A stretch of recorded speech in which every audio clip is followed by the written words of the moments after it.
everyone on YouTube. I want you to meet my gnomes. So I made these guys a while ago. They've been around for a little while. And so these are needle felted. And someone was asking me, can I please make some of the gnomes that you're making? And absolutely, of course. These are, there's no pattern to them. So you'll see the noses are different sizes, they're different sizes, but I will show you the gist of how I put them together. And then maybe we'll have a second part where we dress them up, because as you can see, I need to crochet their hats, and actually their gowns are from used clothing scraps, and this one is crocheted. So either or whatever I decide I'm going to throw together, that's kind of how they get dressed. So let's get started. We'll get started. And so the body of the gnome, it's like a cylinder. I kind of threw this one together just so I could show you. This is not needle felted yet, so we're going to do that now. Then you will need a needle felting needle. And so the wool that you're going to use, it'd be minimal, you know, like an ounce is plenty, or like a baggie full. For the size of the gnome I'm going to show you, because look at this one. This one I'm going to show you compared to these. Look how tiny this one is. So you can make them tiny, you can make them a little taller, you can make them giant, and there's many, like I said, there's many different ways to make gnomes. These are needle felted. Some people will take a sock and put fill in it. Some people put stones in it. Some people put sand. So I mean, there's many different ways, as creative in the way you want your gnome to be. But I'll share with you, and look, you take his hat off, you see his hair, his nose. A gnome isn't a gnome until you put that hat on. That hat has got to be on. And look at this hat. This hat I got at the thrift shop. It's a little straw hat. What I might do is add a little crochet there. And I would sew this on if I was keeping it on, but I'm just like showing you. So anyway, that's an adorable little gnome with his little Easter hat. So, okay, so what we're going to do is we're going to needle felt the body. So the body, think of it like a cylinder.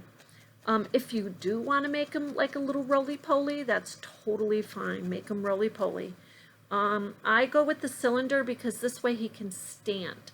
Now, I have put feet on my little gnomes before, but for the sake of keeping it very simplistic, and this is an easy way for them to stand, make the bottom flat. You're going to make it flat. And so, you know, this might take you a little while. You know, the slower the jabs with this needle felting, the more effective it hooks the wool. And, you know, and look, the wool, when I am needle felting, being an artist and loving abstract, I start to see these forms come out like it takes a life of its own on, no matter which way I twist it, fold it, needle felt it, this thing, this image starts to come out. So, you know, look at this is starting to come out. It's almost like I see that and I'm like, okay, this would be a perfect beard. But I'm going to show you how to make the beards and the hair, and how to connect everything, which is super duper simple. And so you're going to work to get your cylinder shape. And what you're going to have to do, this is going to take a little time. It doesn't take a lot of time, but until you're experienced and you really know what you're doing. Now I'm going to leave a little flay up like that. Splay, sorry, because that way I can connect the head a little bit better, a little easier. And what I want to do is, this is not closing. You see that's not closing. Of course, every piece of wool that you are either folding into itself or needle felting into itself is going to have a different variation of how it's hooking together. If you think there's a deep crevice in your wool, definitely, yeah, take a little bit wool and just fill it, just like I did there. And make sure that it's closed. So now I'm going back to the bottom because I want that to be nice and flat, because I want this little guy to stand up. Now, it doesn't have to stand up. A lot of these that I'm going to be putting, for now anyway, on Macari are going to be little ornaments. And if you want them to stand up, you certainly can make them stand up, and this will help. Because see, now this is getting flat, and you'll be coming back around to the bottom of it as you go through your project, because you want to make sure that that is, if you're wanting your little guy to stand up, you're going to make sure that it's doing that. Now look at this. See, look, that's coming together. And I'm seeing just an abstract piece there, because this wool is from Icelandic sheep, and you have the curlicues, and the curlicues will seriously give you some awesome texture and form, and it's just gorgeous. Okay, now we just about have this little guy formed, and for the sake of time, so I'm not, because I will obsess over this for an hour, which is a ridiculous amount of time. You do not need to take that long. Especially for something this size, you just kind of whip it together. But look, that's standing. So now what we're going to do, we're going to put this to the side for a moment. And you can make the nose. I'm going to go ahead and make the nose, which is a little non-traditional but I have a perfect piece of wool that is just begging to be made into a nose. So we're going to make that a nose, and then we'll make the head. Now you notice on my gnomes, the noses on these guys and the shapes are all different. Some are smaller, some are larger. When you first making these, if the nose is too big, bring it down a little bit, or it's too small, add to it. A lot of times people get caught up in, oh, it just doesn't look right. Make the whole piece. Get the hat on your gnome. Get the clothes on your gnome, and then reassess, reevaluate, because many times you can't tell without that hat on. The hat is huge. The hat defines the gnome largely. Yes, the nose does, and the little body and whatnot, but the nose, but the hat, and usually in my research, they're pointy hats, but some of these hats kind of fall down on the side. But I have made, I had one here. Like I said, look, this hat goes perfectly with this gnome. But if I put this hat I made, I don't like this hat on that gnome. I don't like it at all. I don't. So I am not using that. Now I've got this another straw hat over here. That's cute, but it's too big. So this one seems to be perfect. And you want to make sure you have a head, a forehead. Now I went through this practicing and trying to find a way to make a gnome that I really liked. And because some people out there, there's many generic templates and instructions and all kinds of things, but sometimes they don't give the gnome a head. And if they don't give it a forehead, and you're trying to dress it, there's no place to put the hat. So you need that roundness, but you need the forehead. Now I'm going to tell you right off the bat, I can tell that this nose, see, the nose is just round. This is kind of big. I know this already because I have been doing this for a while, right?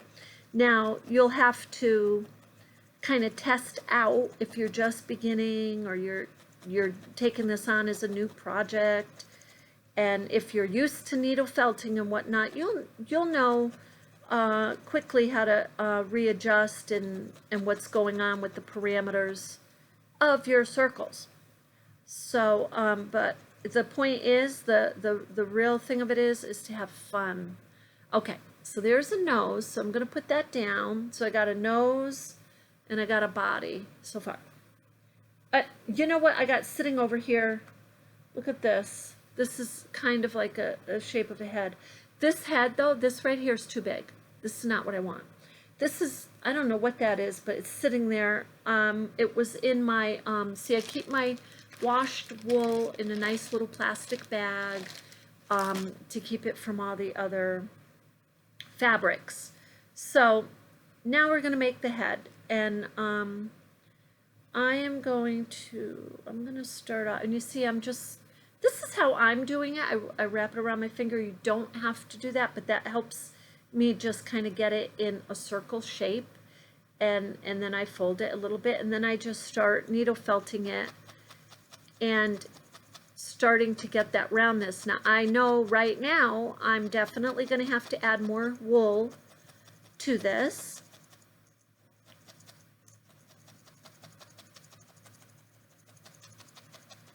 So this is needle felting beautifully. This is wool I just recently got, and I really advocate to buy the wool from the farmers right off the farm. And don't worry if it's washed. Just clip off the yucky pieces, clip them off right away before you wash. Take small pieces, wash them out on your porch or out in your yard. If you're in an apartment complex, go out in the driveway, a safe place, and just rinse it out a couple times with very mild soap. It doesn't take long and it dries super fast. Just put it on some coat hangers and dry them out. And if you have your own house and whatnot, then you have plenty of room, and you can play around with washing out larger loads of the wool. So I'm just wrapping that around. Now you can't just like wrap it around like that and leave it. You have to do your needle felting. And I don't typically wrap like that, because what you're supposed to do is do this, pull it apart horizontally, and then pull it apart vertically. So you're supposed to have it going right. It does make a difference in your needle felting. So what I did was kind of a boo-boo. I shouldn't have done that, especially if I'm showing you. But it's all in all, it's not going to hurt anything either. You see a lot of people do that. But if you kind of separate it horizontally, vertically, and then mix it, it helps it hook together easier. Because if you do keep the strands all going in the same direction, they will hook into the existing form that you already have, but it just makes you work a little harder, and it may not, you may notice it's just staying loose too. So you want to pull it apart, and so you have what they call a splay, and then you can, that way, you can get more effective needle felting. So now this head is almost complete to what I believe is a nice round head.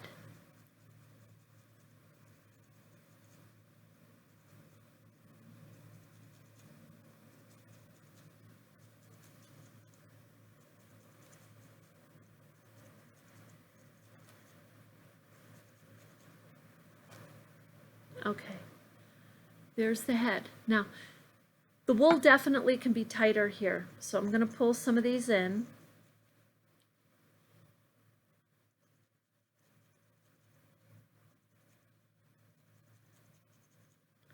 We'll get those pulled in, make this a little tighter, and then we'll be ready to add the nose.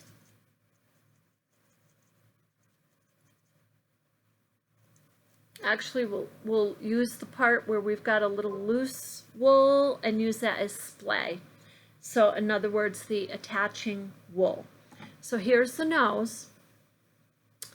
And let's see.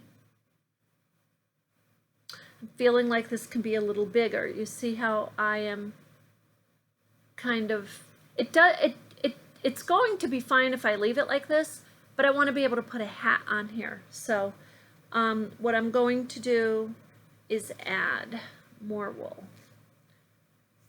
Pull it apart so I have some nice, this is beautiful wool.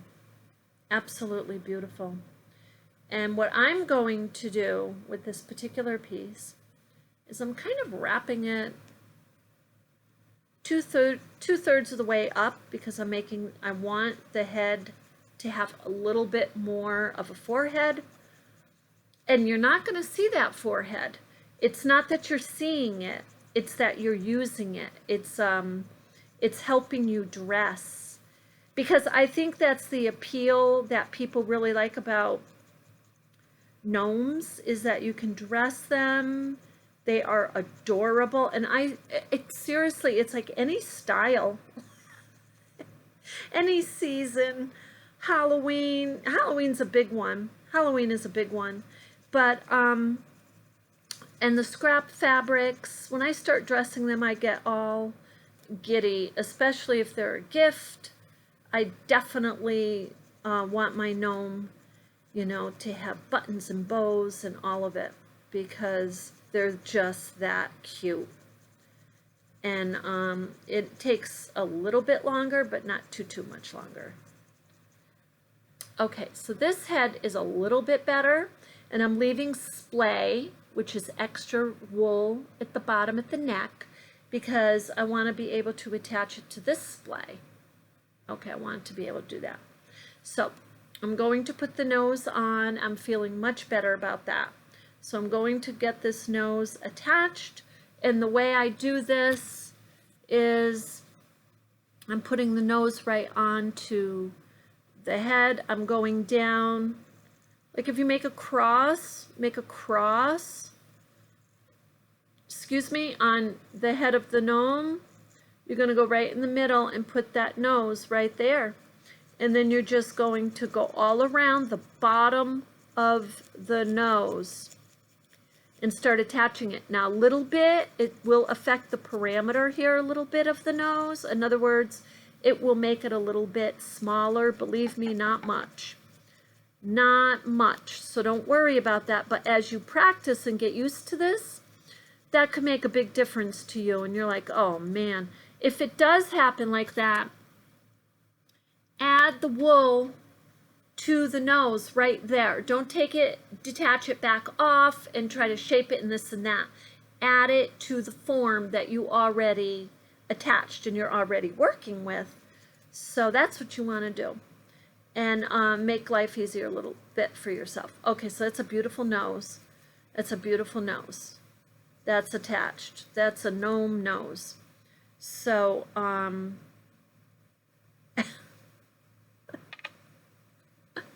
see, this is why I'm happy to do this, because it doesn't look anything like a gnome, right? And you will see as it comes along. And okay, now we're going to take the body, and I've got splay here, so I really want that to be part of the gnome. And I know that this is going to go down a little bit. It just is. And because all of this here needs to be needle felted to get some solidarity to it. So in the back especially, this is what I do. I take especially in the back first, and then I just start, because that will give me a nice foundation. That will let me move around a little bit. If I can needle felt the back of it at least, then I can work on the front and the nose and the head and the neck a little bit better. So, and there's no real big detail to this, except that you're going around, downward jabs. You're going around. And as you work, your piece, your fabric, your wool will tell you what you need to do. So if you need to shape it, for example, okay, so I got the back attached, so at least the head's staying on, right? So now I have to get the neck attached. So, see it? So now I'm going to lay the gnome down again, and I'm going to go the other direction around the neck. So I'm coming around the neck, and first I was jabbing from the head down into the neck, and now I'm going from the neck up, because that just gives me a little more security that my needle felting is secure. And you know, there's no set, in my mind anyway, there's no set rules on this. Let's say you don't feel comfortable about the neck being secure. You can put more wool around it, certainly. So now look at this little gnome, definitely has a head now. And he has a little head. I'm looking for a hat I think might look good. Let's see. That's kind of cutesy.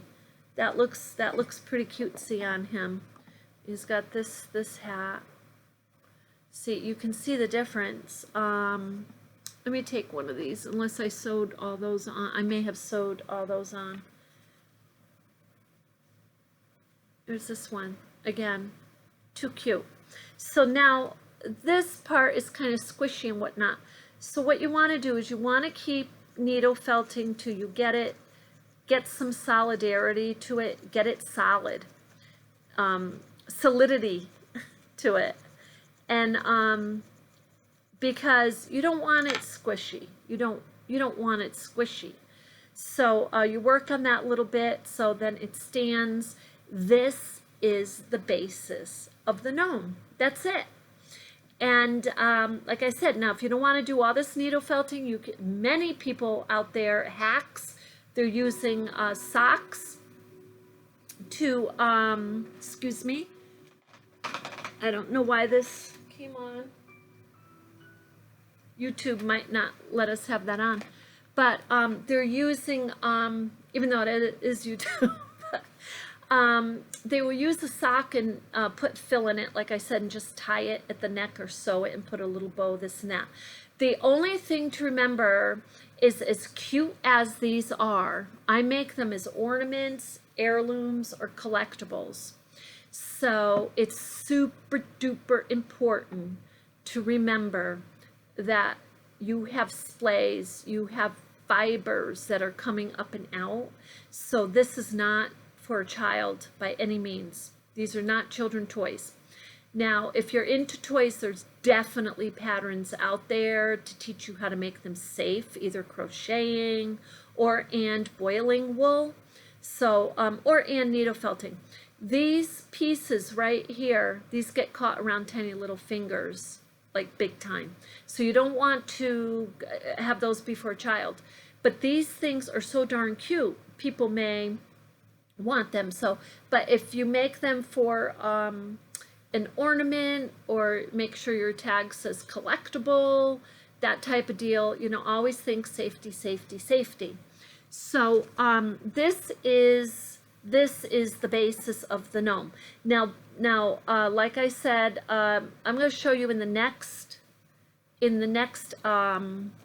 video how to make an outfit for your little guy here. This might work really nice. You see how I'm able to put that right over the forehead?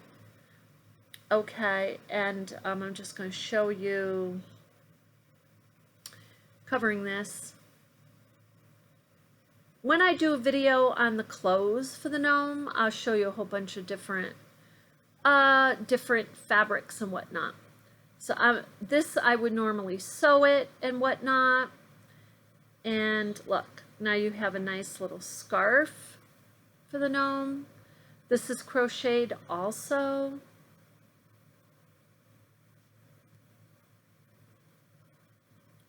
And there you go. So that's how I make my gnomes. And I hope that that helps. And I hope you have fun making your art piece. Please share it with us. If you do, I would love to see what you're making. And thank you so much for being with me, and we'll see you in the next one.